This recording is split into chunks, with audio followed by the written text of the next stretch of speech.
Boa noite, pessoal. Todos conseguem me ouvir bem? Sim, doutora. Perfeito. Bom, é um prazer estar aqui com vocês esta noite, tá? Gostaria de agradecer o convite do grupo de estudos e parabenizá-los pela organização. É sempre importante a gente estar buscando aprimoramento para a gente fornecer o melhor atendimento para os nossos pacientes. Hoje o tema que eu trouxe para a gente poder discutir é sobre o manejo da hipertensão arterial sistêmica em cães e gatos, que é um tema que gera bastante dúvidas aí na rotina, porque a gente sempre fica com receio de quando entrar com a medicação antihipertensiva. E são dúvidas plausíveis, porque existe uma série de critérios para a gente avaliar aí se realmente deve entrar com medicação para hipertensão, tá? Então, à medida que vocês tiverem dúvidas sobre o tema, vocês podem ir colocando no chat. No final da apresentação, a gente tenta elucidar aí todas essas dúvidas de vocês. Para a gente falar sobre a hipertensão, a gente precisa comentar sobre a pressão arterial sistólica, que é um parâmetro aí que a gente avalia para avaliar se realmente o paciente é hipertenso ou não. E a pressão arterial sistólica, ela é o produto do débito cardíaco vezes a resistência vascular periférica. E o débito cardíaco, ele se dá pela frequência cardíaca vezes o volume sistólico. O volume sistólico é a quantidade de sangue que esse coração ejeta em cada sístole. E a resistência vascular periférica é a resistência que o sangue exerce sobre a parede do vaso durante a sístole, tá? Existem aí alguns mecanismos que vão regular a pressão arterial sistólica. Um deles é o sistema nervoso autônomo simpático. Então, quando ocorre a ativação do sistema nervoso autônomo simpático, a gente faz com que ocorra aí o aumento da frequência cardíaca. E o aumento da frequência cardíaca leva ao aumento da pressão arterial. Os mecanismos do sistema nervoso autônomo simpático também faz com que ocorra, né, as liberações de catecolaminas, que alteram aí a frequência, e também faz com que o miocárdio contraia com mais força, e isso faz também com que ocorra aí aumento da resistência vascular periférica. Outro mecanismo aí que influencia na pressão arterial é o sistema renina-angiotensina-aldosterona, que vocês devem lembrar de ter visto lá na fisiologia. Então, quando ocorre uma baixa perfusão renal, ocorre a ativação desse sistema. Então, ocorre produção de renina pelo glomérulo. A renina vai fazer com que ocorra aí a ativação de angiotensina 1, angiotensina 2 e, posteriormente, aldosterona, que vai fazer com que ocorra uma vasoconstrição, fazendo com que ocorra, então, um aumento da resistência vascular periférica, levando ao aumento da pressão arterial, e também faz com que ocorra retenção de sódio, e a retenção de sódio faz com que ocorra retenção de líquido, e, consequentemente, aumenta o volume sistólico, que também altera a pressão arterial. Então, como vocês podem observar, existem uma série de mecanismos fisiológicos que vão contribuir aí para a manutenção da pressão arterial e também para o aumento dessa pressão. E por que é tão importante a gente comentar sobre a hipertensão? Mesmo que às vezes chegue aí um animal para a gente que está hipertenso e é assintomático, não tem nenhum sinal clínico importante. A hipertensão, ela pode levar a lesão em órgãos-alvos, tá? Então, quais são os órgãos que são sensíveis ao aumento da pressão e que pode levar aí a consequências? São os olhos, o cérebro, o coração e os rins. Então, as alterações que a gente vai encontrar em animais que são hipertensos, por exemplo, pode ser um deslocamento de retina, um ifema e tortuosidade dos vasos oculares. Então, pode acontecer de chegar na rotina, no atendimento, um animal com cegueira súbita ou então diminuição da acuidade visual decorrente aí de uma hipertensão, tá? Alterações neurológicas que são comuns a gente observar aí nesses animais que têm hipertensão ataxia, nistagmo. Às vezes, esses animais têm AVC por conta de uma hipertensão. Então, pode acontecer dele também apresentar essas alterações neurológicas. E ele também pode ter crises epilépticas, tá? Em decorrência de uma hipertensão. No sistema cardiovascular, a alteração que a gente vai encontrar é a hipertrofia do ventrículo esquerdo. é uma hipertrofia concêntrica, e quando ocorre essa hipertrofia, dificulta a diástole do coração. Então, se dificulta a diástole, comporta uma quantidade de sangue menor ali no ventrículo, e isso vai prejudicar o débito cardíaco, prejudicando aí a oxigenação dos demais tecidos e órgãos do organismo. Então, a gente tem também uma série de alterações devido a essa hipertrofia do ventrículo. Nos rins, o que a gente vai observar é um aumento da pressão dentro do glomérulo. E esse aumento de pressão pode levar a uma proteinúria. Essa proteinúria vai fazer com que ocorra também lesão ali nos tecidos, podendo fazer com que esse animal tenha uma injúria renal aguda e, posteriormente, também uma doença renal crônica. Para que a gente chegue ao diagnóstico de hipertensão, a gente precisa realizar uma aferição da pressão arterial sistólica de forma adequada. Então, a gente tem aí alguns métodos para que seja realizada a aferição de forma adequada, que é a invasiva e a não invasiva. A invasiva consiste na cateterização de uma artéria periférica, então a gente coloca ali um equipo com um catéter, com uma torneira de 3 vias e conecta com um manômetro para a gente avaliar aí a pressão. E coloca também uma solução heparinizada para não deixar que o sangue coagule aí no equipo. Esse é o método que dá a pressão para a gente mais assertiva. Entretanto, não é um método que é utilizado na rotina, porque o animal ele tem que estar quieto, porque pode perder ali o acesso que a gente realiza na artéria. Então, a gente utiliza mais esse método em animais na UTI, em transoperatório. Então, não é um método fácil de realizar em ambulatório. Então, é indicado mais para esses momentos. E o método que a gente mais utiliza aí na rotina é o método Doppler e também tem a opção de utilizar o método oscilométrico. O oscilométrico é esse que vocês estão vendo aqui, com o manguito do PetMap, tá? O que acontece? Esse aparelho, além de ser muito oneroso, dificulta a utilização aí na rotina, porque qualquer movimento que o animal faça pode interferir aí na aferição da pressão, porque ele é um método oscilométrico, então ele vai pegar oscilações. Então, qualquer oscilação em movimento, ele capta essa oscilação e pode interferir aí na pressão, tendo aí talvez uma hipertensão que não é real, tá? Então, isso dificulta a utilização também em consultórios, porque às vezes o paciente movimenta a pata, puxa a patinha, então dificulta, tá? É utilizado também mais em pacientes que estão sedados, que estão na UTI, facilita a utilização dele. Ele é um aparelho muito bom, porque ele fornece aí uma série de parâmetros para a gente. Ele fornece aí a pressão arterial sistólica, a pressão arterial diastólica, a média e também a frequência cardíaca. Mas o que dificulta muito a utilização dele na rotina é porque o animal tem que ser muito cooperativo, ele não pode movimentar e, além disso, é um aparelho oneroso. Então, o que a gente mais utiliza na rotina é o método Doppler, que é o da imagem do meio do slide, tá? E consiste aí na utilização de um esfigmo, o Doppler, que vai amplificar o som da pulsação da artéria radial, por exemplo, se for aferir no membro torácico, e a gente precisa aí de diversas numerações de manguito para que a gente utilize o manguito mais adequado para cada porte de animal.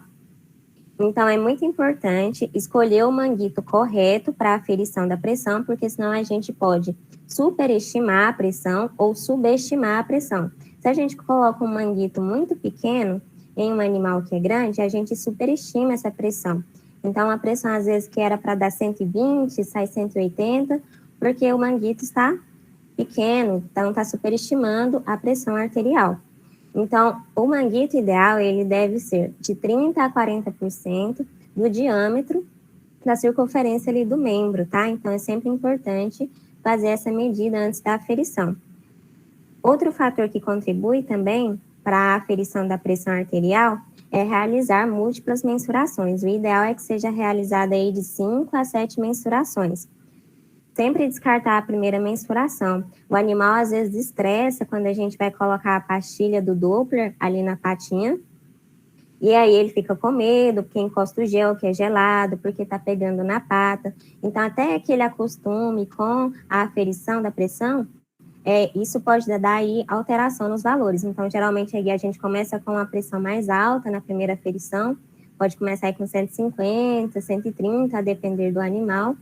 E aí, conforme a gente vai fazendo várias aferições, a gente vai tendo uma mensuração mais assertiva, em que a mensuração não varia tanto, tá? Então, por isso é muito importante que a gente realize aí essas múltiplas mensurações. Outro fator que é importante também é o posicionamento do animal. Se for possível, manter o animal em decúbito lateral facilita para que a gente deixe o membro que está o manguito na mesma altura do coração. Existem alguns estudos que mostram que a cada 1 centímetro que está de diferença do coração, o manguito, né, ali da região do coração, a gente tem uma interferência aí de 1,8 milímetros por mercúrio, para mais ou para menos. Então, interfere aí também na aferição da pressão. É claro que animais que não gostam de ficar em decúbito lateral podem ficar aí no colo do tutor, sentado, a maneira que ele fique mais calmo. Eu trouxe aqui para vocês um vídeo que ilustra aí como que deve ser realizada a mensuração dessa pressão.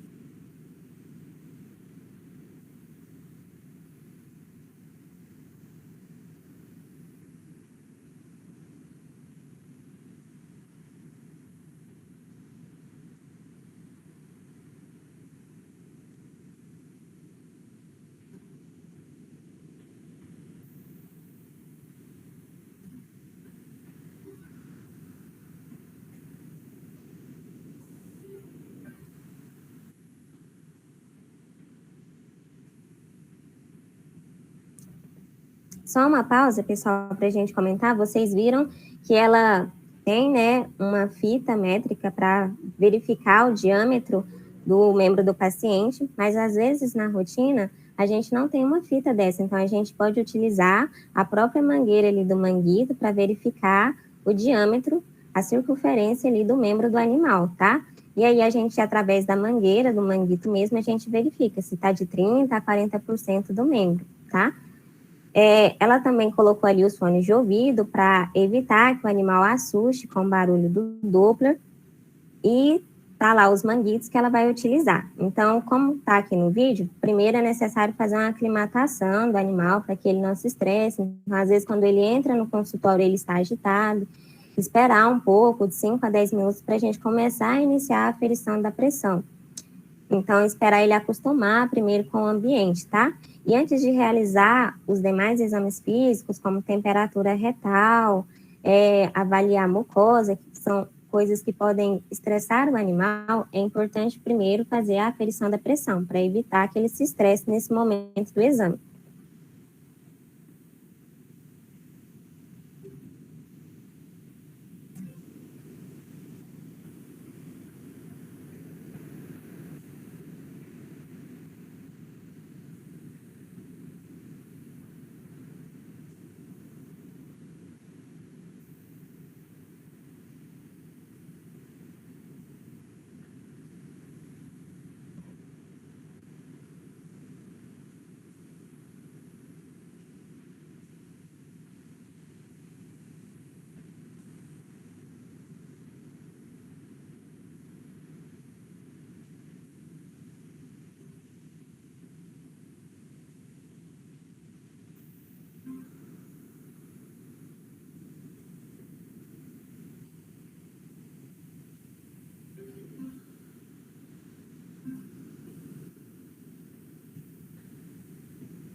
Então, como vocês viram, ela anota, né, depois como que foi realizado o registro dessa mensuração.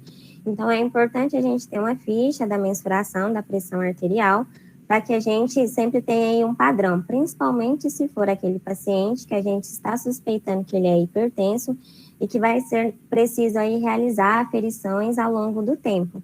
Então, nessa ficha deve conter a identificação do animal, conter se ele está fazendo uso de alguma medicação, porque existem algumas medicações que influenciam na pressão arterial, a data da mensuração e o horário, porque caso seja preciso realizar uma mensuração, por exemplo, dentro de 7 dias, é importante que seja no mesmo horário, tá?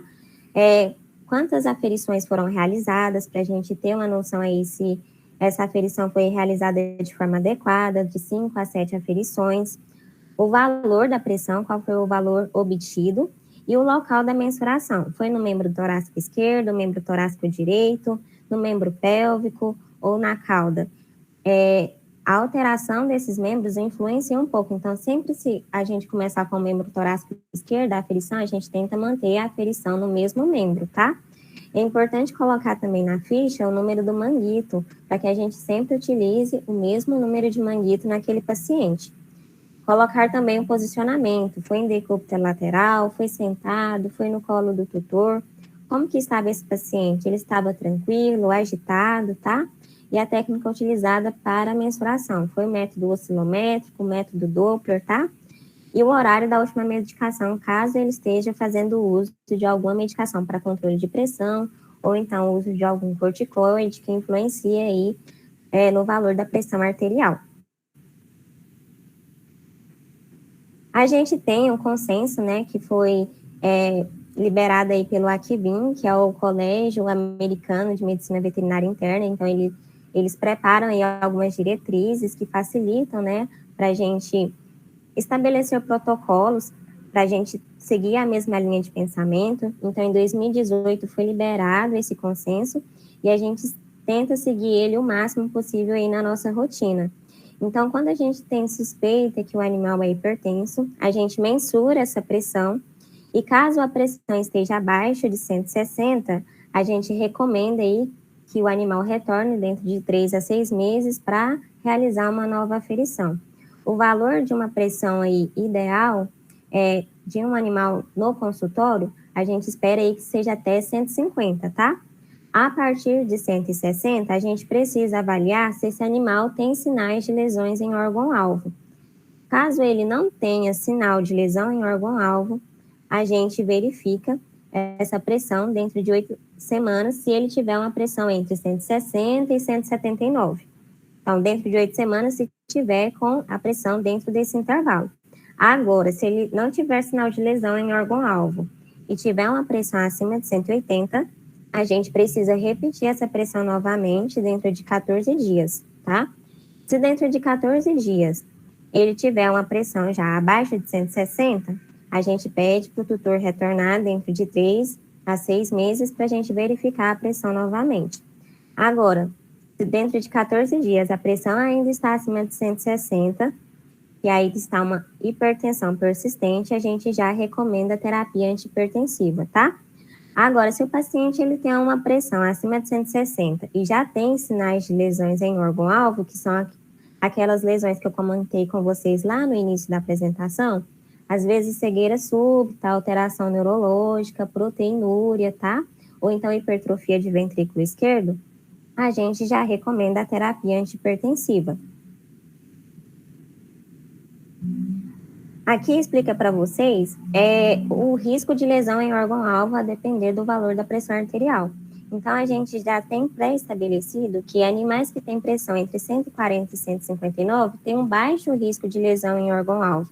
Os animais com moderada hipertensão, que são os animais que apresentam pressão entre 160 e 169, eles têm um risco moderado de lesão em órgão-alvo. E os hipertensos graves, que são aqueles que possuem pressão acima de 180, têm alto risco de lesão em órgão-alvo. Então, resumindo, recapitulando aqui para a gente tentar frisar qual que é o melhor momento de entrar com medicação antihipertensiva. O tratamento ele deve ser instituído se a pressão arterial sistêmica estiver acima de 160, na presença de lesão em órgão-alvo. Então, a gente precisa verificar se ele tem cegueira súbita, se tem hipertrofia de ventrículo esquerdo, se tem alteração neurológica ou se tem proteinúria. Caso essa pressão esteja persistente e tenha lesão em órgão-alvo, a gente institui a terapia antihipertensiva. Se o animal tem uma pressão acima de 160 de forma sustentada, e é para a gente falar que é sustentado ou não, a gente precisa realizar no mínimo 4 aferições ao longo de 14 dias a 2 meses. E aí, mesmo que ele não tenha lesão em órgão-alvo, a gente precisa entrar com medicação antihipertensiva. E a gente precisa acompanhar esse animal de perto. Então, se a gente for entrar com medicação antihipertensiva, é aquele paciente que tem que retornar aí dentro da próxima semana, para a gente verificar como que ficou essa pressão. Porque tem animais que, quando a gente entra com a terapia, eles podem apresentar hipotensão e a gente precisa fazer ajuste de dose, ou em alguns animais, às vezes até retirar a medicação. Então, a gente precisa acompanhar de perto esse paciente. Então, se é aquele paciente que você está suspeitando que ele é hipertenso, mas ainda não tem total certeza, porque não tem lesão em órgão-alvo, e o tutor não vai conseguir retornar para a gente fazer esse acompanhamento, às vezes não é o momento ideal ainda de entrar com a terapia antihipertensiva, por mais que esteja aí uma hipertensão sustentada, tá? A gente tem 3 categorias de hipertensão: a idiopática, a transitória e a secundária. A hipertensão idiopática, ela é rara na medicina veterinária, porque é mais comum na medicina humana. Na medicina humana, a gente tem aí pessoas que são hipertensas por fatores genéticos, mas não sabe muito bem a causa, tá? Na medicina veterinária, o que é mais comum são as hipertensões secundárias a alguma doença. Então, para a gente chegar em uma hipertensão idiopática, a gente precisa descartar causas secundárias, como, por exemplo, doença renal crônica, hipertiroidismo, hiperadreno, que são doenças que fazem com que elevem a pressão arterial. Uma das maneiras da gente, às vezes, tentar identificar se é uma hipertensão idiopática ou não, é quando o paciente tem uma densidade urinária maior que 1030, então ele não é um doente renal ainda, tem a pressão alta, para a gente tentar descartar aí que ele não tem uma doença renal crônica que está levando aí o aumento da pressão, levando aí uma hipertensão, tá? Nós temos também a hipertensão transitória, que é muito comum a gente encontrar aí na nossa rotina, que são aqueles animais que ficam com medo de entrar no consultório, aqueles animais que vão ao hospital somente para tomar vacina, fazer alguma medicação. Quando eles chegam ao hospital, eles já ficam com medo, o comportamento deles já muda. Então, eles podem ter a hipertensão somente ali no ambiente de internação, no ambiente ambulatorial, mas quando ele está em casa, ele está com a pressão normal. Então, é importante a gente descartar se ele realmente tem uma hipertensão transitória ou não. Um dos métodos da gente tentar verificar se é uma hipertensão transitória, talvez é tentar fazer essa aferição da pressão a domicílio. Ver se em casa ele fica mais tranquilo para aferir essa pressão, tentar tirar o jaleco, porque tem animal que associa o uso do jaleco também ao hospital e também fica com medo. Então, isso pode contribuir aí para a elevação da pressão. Outro fator que é importante, às vezes, a gente ter no hospital ou nas clínicas é sala de espera separada de cães e gatos, porque quando o ambiente é o mesmo, pode contribuir aí para manter esses pacientes estressados, tá? Outro fator que ajuda a melhorar aí o estresse do animal, principalmente por o gato, é o Felium Whey. Então, se possível, colocar na sala de espera o Felium Whey para deixar o animal mais calmo, para que no momento que a gente for realizar aí a aferição da pressão, ele já esteja mais tranquilo. Então, não adianta a gente tentar fazer a aferição de uma pressão em um animalzinho assim, agitado. A gente já sabe, se a gente for tentar fazer a pressão desse paciente neste momento, mensurar a pressão dele, vai dar alterada. Ou em um gatinho que está nervoso, tá? Então, é importante que o animal esteja calmo, tranquilo, e mesmo assim, ainda assim, a gente pode ter uma hipertensão, e às vezes a gente vai ter que descartar se é realmente uma hipertensão porque ele está nervoso, porque ele está com medo, ou se é realmente uma hipertensão sistêmica mesmo, secundária, alguma coisa. A gente vai ter que investigar. Mas é muito importante a gente descartar aí esses fatores de estresse, tá? A hipertensão secundária é o que é mais comum na nossa rotina. Então, no cão, o que mais causa hipertensão é a doença renal crônica, tá? Injúria renal aguda também pode levar ao aumento dessa pressão, o hiperadrenocorticismo, diabetes mellitus, hiperaldosteronismo primário, o felcromocitoma, que é um tumor que dá em adrenal, nos gatos, a doença renal crônica, o hipertiroidismo, e também o hiperaldosteronismo primário e o felcromocitoma, e também a diabetes mellitus, tá? Hiperadreno no gato é menos comum na rotina. Felcromocitoma também não é muito comum na nossa rotina, mas são um dos causadores aí de hipertensão. Outros fatores que podem influenciar no aumento da pressão arterial é a idade do animal. Quanto mais velho o animal, existem alguns estudos que a gente tem aí aumento de 1 a 3 milímetros por mercúrio a cada ano que passa. Então, animais ali acima de 6 anos, a gente pode ter um aumento dessa pressão, em decorrência da idade, tá? Algumas raças também têm variação da pressão. O Whippet, os galgos, eles têm aí uma pressão às vezes maior, de 10 a 20 milímetros por mercúrio, e é comum da raça deles. Dislipidemias também podem estar associadas ao aumento da pressão arterial. Então, pacientes que têm aumento aí nos níveis de colesterol e triglicéridos, a gente pode ter aumento da pressão. Nem sempre um animal obeso tem aumento de colesterol e triglicéridos, tá? Então, é importante a gente tentar verificar se esse animal realmente tem uma dislipidemia ou não, que possa estar aí influenciando o aumento da pressão.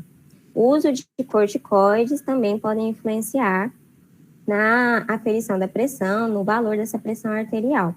Então, quando o animal está utilizando um corticoide e tem aumento da pressão arterial, às vezes a gente tentando retirar essa medicação, já ocorre melhora da pressão desse paciente. O diagnóstico da pressão da hipertensão, a gente vai conseguir através de mensurações constantes da pressão arterial, e a gente tem que buscar se tem lesão em órgão-alvo ou não. E essa busca de lesão em órgão-alvo, ela se dá basicamente pela realização de um hemograma, um exame de urina para avaliar se esse paciente tem proteinúria, ultrassonografia para verificar como que estão os rins, a adrenal, se tem suspeita de hiperadreno, se tem suspeita de doença renal, e ecocardiograma, tá? Algumas bioquímicas também são importantes ser realizadas à medida que a gente vai tendo resultado aí desses exames. Então, a gente às vezes precisa solicitar também creatinina, colesterol, triglicérides, tá? Então, vai depender da sua principal suspeita e a gente vai direcionando os exames. Como protocolo, né? Então, para a gente melhorar essa hipertensão, identificar a doença base, por exemplo, o animal é um doente renal crônico ou tem hiperadreno, a gente tem que tentar corrigir essa doença base para também ter uma melhora aí da hipertensão. O uso de diuréticos e ração cardio não é recomendado, tá? Visto que a maioria desses pacientes que são hipertensos não tem um aumento aí da volemia, tá? E a ração cardio não tem nenhum fator aí que contribui, que a ração hipossódica vai melhorar aí a pressão arterial desse animal. Inclusive, pode diminuir a ingestão de alimentos do paciente e ser uma agravante para ele, tá? Então, não tem indicação o uso de diuréticos e ração cardio. A ração cardio vai ser indicada somente para aqueles pacientes que têm insuficiência cardíaca. Animais hipertensos não tem indicação. Pro tratamento, o fármaco de primeira escolha pro tratamento da hipertensão arterial sistêmica nos cães é o benazepril, ou então enalapril, os IECAs, tá? São os inibidores da enzima ECA, lá do sistema renina-angiotensina-aldosterona, tá? A gente, então, tem como primeira terapia para os cães os inibidores de ECA. Caso o paciente tenha uma pressão acima de 180, às vezes a gente já precisa iniciar com uma dupla terapia, que é o IECA mais um alodipino, ou então os bloqueadores dos receptores de angiotensina mais um alodipino. Quem são os bloqueadores dos receptores de angiotensina? É a telmisartana, que é o Semintra que a gente tem hoje no mercado, tá? Uma das dificuldades de se utilizar hoje o Semintra é que é uma medicação onerosa e que às vezes é difícil de encontrar. Então, acaba que os inibidores de ECA são os mais utilizados, tá? Mas não existe nenhum estudo ainda comparando os IECAs com os bloqueadores dos receptores de angiotensina em eficácia. Então, a gente ainda preconiza utilizar aí o Fortecor, que é o benazepril ou enalapril, por facilitar aí o tutor achar, encontrar essa medicação. A gente evita utilizar o anlodipino como monoterapia nos cães, porque o anlodipino sozinho pode fazer com que ocorra aumento da pressão dentro do glomérulo do cão, e isso faz com que ocorra lesão renal. Então, a gente evita utilizar o anlodipino como monoterapia nos cães. E a terapia antihipertensiva não deve ser iniciada em pacientes desidratados. Então, caso o paciente esteja desidratado, é muito importante que a gente hidrate esse paciente primeiro. Caso ele tenha aí uma azotemia, aumento de creatinina e ureia, a gente estabeleça os níveis séricos de creatinina e ureia primeiro, antes da gente entrar com medicação antihipertensiva, porque a utilização dessas medicações podem piorar o problema renal. Então, aqui eu tenho para vocês uma ilustração, né, do glomérulo, mostrando aqui a arteríola eferente, que é a arteríola que está chegando ali no glomérulo, e a arteríola eferente. O anlodipino, ele vai atuar principalmente aí na arteríola aferente, ele causa uma dilatação desse vaso. E quando isso acontece, aumenta a pressão dentro do glomérulo. Por isso que a utilização dele sozinho não é indicado como terapia nos cães, porque pode ocorrer aí aumento da pressão do glomérulo e causar uma lesão renal. Os inibidores de ECA, eles vão fazer dilatação da arteríola eferente. Isso faz com que ocorra a diminuição da taxa de filtração glomerular. Então, animais que fazem uso de inibidores de ECA também podem ter diminuição dessa taxa de filtração glomerular e aumentar mais a ureia. Então, por isso que em pacientes azotêmicos, a gente não indica muito utilizar os inibidores de ECA, tá? A utilização de terapia dupla, que é a utilização do anlodipino mais o inibidor de ECA, é bastante preconizada, principalmente por causar esse equilíbrio. Como um causa dilatação da arteríola eferente e o outro causa dilatação da arteríola aferente, acaba que ocorre um equilíbrio, tá? Dentro da pressão desse glomérulo, para que não seja tão prejudicial. Então, nos pacientes que às vezes é doente renal crônico e a gente tem que iniciar a terapia antihipertensiva, entrar com as duas medicações, às vezes é mais preconizado do que uma monoterapia, só com o inibidor de ECA, por exemplo.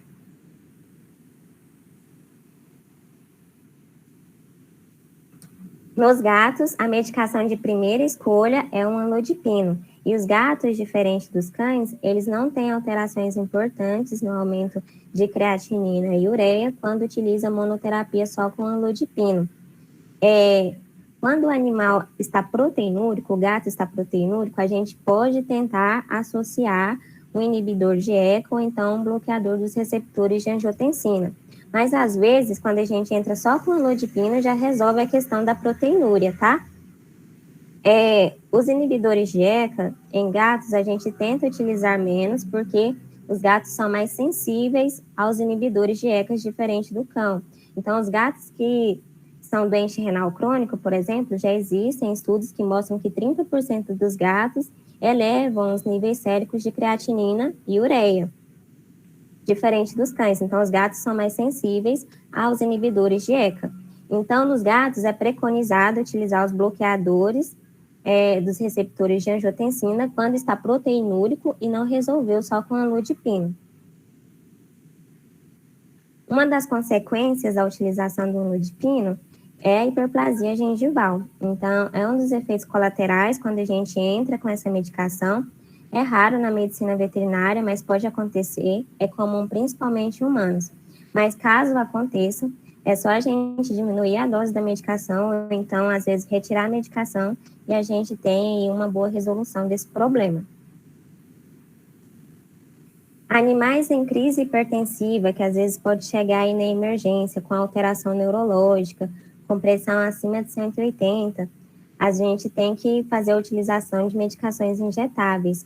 A medicação que é preconizada para a utilização é o nitroprusiato, tá? A medicação intravenosa, a gente geralmente utiliza aí na dose de 0,3 a 3,5 microgramas quilo minuto. E aí é uma medicação que requer monitoração constante da pressão arterial. Então, é um paciente que a gente vai colocar na infusão e vai ter que ficar aferindo pressão ali a cada 5 minutos, porque pode ter quedas bruscas da pressão em decorrência dessa medicação. É uma medicação também que é fotossensível, então necessita aí da utilização de equipe fotossensível, proteger ali as seringas, caso seja utilizada aí a bomba de seringa. Pode ser utilizado também na bomba de infusão, mas tem que lembrar de proteger o frasco de soro. E, se possível, utilizar a bomba de seringa, porque é uma bomba mais precisa. E aí consegue mandar a quantidade de medicação em uma quantidade mais exata. Caso não tenha o nitroprusiato, uma das opções que é mais fácil da gente utilizar na rotina é a hidralazina, que é um venodilatador. Então, a gente utiliza como dose nos cães de 0,5 a 2 miligramas quilo BID, por via subcutânea, e em gatos, 2,5 miligramas por gato. Pode utilizar CID ou BID para tentar melhorar aí essa hipertensão. Também tem indicação na literatura do fenodopan ou fentolamina, mas ele é difícil encontrar no mercado e tem poucos estudos ainda em relação a este fármaco para a gente utilizar. Mas ele está descrito também na literatura como uma das medicações que a gente pode utilizar. Então, é importante, nessa primeira hora, reduzir apenas 10% da pressão arterial sistólica. Então, a gente tem que ir acompanhando de perto.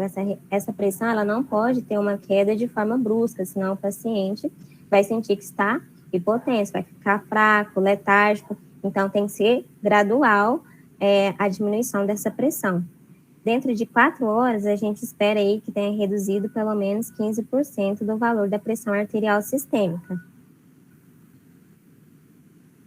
Então, eu coloquei aqui para vocês uma tabelinha, caso vocês queiram registrar, das medicações que a gente utiliza aí para o tratamento da hipertensão.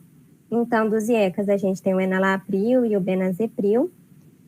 Os bloqueadores dos receptores de angiotensina, tem o mesartana. Os bloqueadores dos canais de cálcio, o zanlodipino, que é a medicação que a gente utiliza aí para o tratamento como primeira escolha nos gatos, tá? E também podemos associar como dupla terapia nos cães. Caso seja necessário, os betas bloqueadores, propanolol e atenolol, mas somente quando os pacientes não estão respondendo ou quando tem gatos, principalmente quando está tendo aí problema de fibrilação por conta de hipertensão, hipertrofia do ventrículo esquerdo, a gente pode tentar associar beta-bloqueadores. Alfa-bloqueadores, que é utilizado caso o paciente tenha aí, por exemplo, um felcromocitoma, que é um tumor em adrenal, a gente pode tentar utilizar essa medicação, que é a prazosina. Caso o animal tenha aí uma doença que está elevando o valor de aldosterona, a gente pode entrar com a espironolactona para tentar corrigir essa hipertensão. Como vasodilatador, como nós comentamos que pode ser utilizado até na emergência, a hidralazina e os nitratos, que é o nitroprusiato de sódio, tá? E a gente deve reavaliar esse paciente pelo menos a cada 7 dias, quando a gente inicia a terapia antihipertensiva. A gente tem que avaliar a pressão para ver se esse paciente não está tendo queda brusca dessa pressão, avaliar também creatinina e a ureia também, se possível, visto que essas medicações podem elevar aí o número de creatinina e ureia decorrente daqueles fatores que nós comentamos, tá? Porque ocorre aí aumento da pressão dentro do glomérulo ou então diminuição da taxa de filtração glomerular pela diminuição ali da pressão dentro do glomérulo, tá? Se a gente conseguir controlar essa pressão com as medicações antihipertensivas, a gente indica aí que o paciente retorne dentro de 3 a 4 meses para a gente verificar se a gente não precisa reajustar a dose da medicação. Animais com pressão abaixo de 120, depois que a gente inicia aí a terapia antihipertensiva, pode apresentar fraqueza, síncope e taquicardia. E por isso que é muito importante a gente acompanhar de perto essa pressão arterial. Então, vocês precisam sentir muito o tutor quando for iniciar a terapia antipertensiva. Se vocês acham que é um tutor que não vai conseguir retornar, não vai conseguir ir para o retorno, para fazer um acompanhamento adequado dessa pressão, às vezes não é o momento ideal de iniciar a terapia antipertensiva, porque esse animal pode apresentar efeitos colaterais. Bom, pessoal, era isso que eu tinha para comentar com vocês. Qualquer dúvida, vocês podem ir me mandando aí no chat e a gente vai tentando elucidar as dúvidas de vocês. Muito obrigada. Muito obrigada, doutora Larissa. Foi ótimo. E quem tiver dúvida pode ir me mandando no chat. E no chat tem vários elogios aí também, doutora Larissa.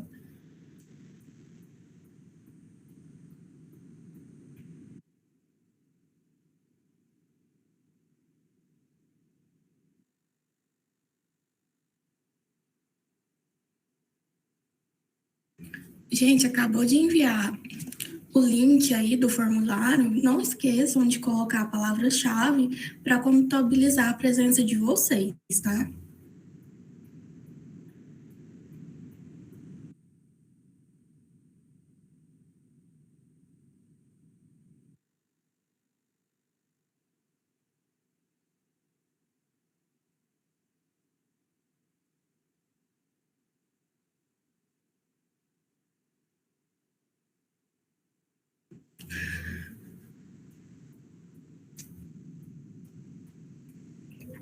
Doutora, queria te agradecer novamente.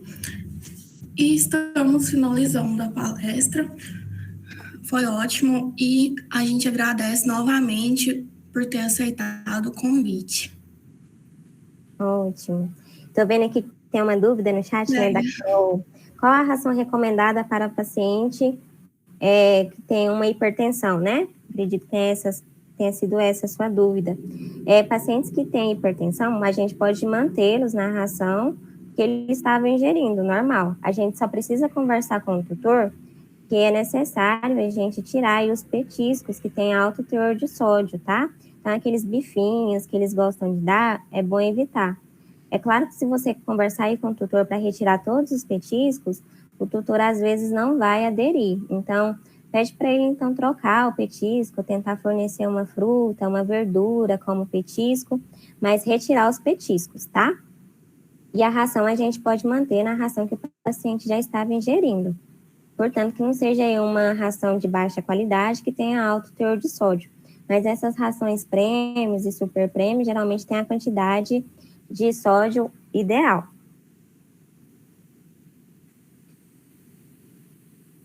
Como que afere a pressão de forma invasiva? Pergunta da Larissa. Lari, é o seguinte, para a gente realizar a aferição de forma invasiva, a gente tem que realizar um cateterismo da artéria, tá? Então, ali da extremidade. Então, a gente faz, como se fosse fazer uma coleta de hemogás arterial, só que a gente coloca um catéter, tá?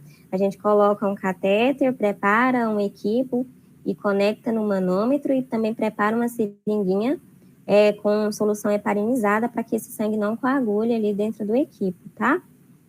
E aí a gente consegue ter o valor da pressão arterial sistólica de forma invasiva, que é o método assim mais confiável de pressão. Só que o animal ele tem que estar quieto, ele não pode ficar mexendo, porque qualquer movimento ali ele pode perder esse acesso e a gente tem informações de altos hematomas ali na região, tá?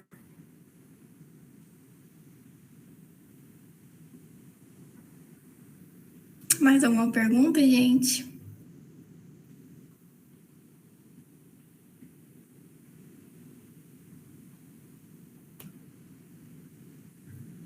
Eu acho que não vai ter mais, não, doutora. No mais, é isso. Muito obrigada novamente. Foi incrível a palestra. Que bom, pessoal, que bom que vocês gostaram. Qualquer dúvida, vocês podem entrar em contato comigo pelo Instagram ou pelo e-mail, tá? Caso vocês lembrem de alguma coisa que ficou da palestra e queiram mandar dúvidas depois. Eu agradeço aí a presença de todos e agradeço novamente ao grupo de estudos pelo convite. A gente que agradece, doutora. Obrigadão, então, pessoal. Uma boa noite a todos. Boa noite, gente. Muito obrigada pela presença de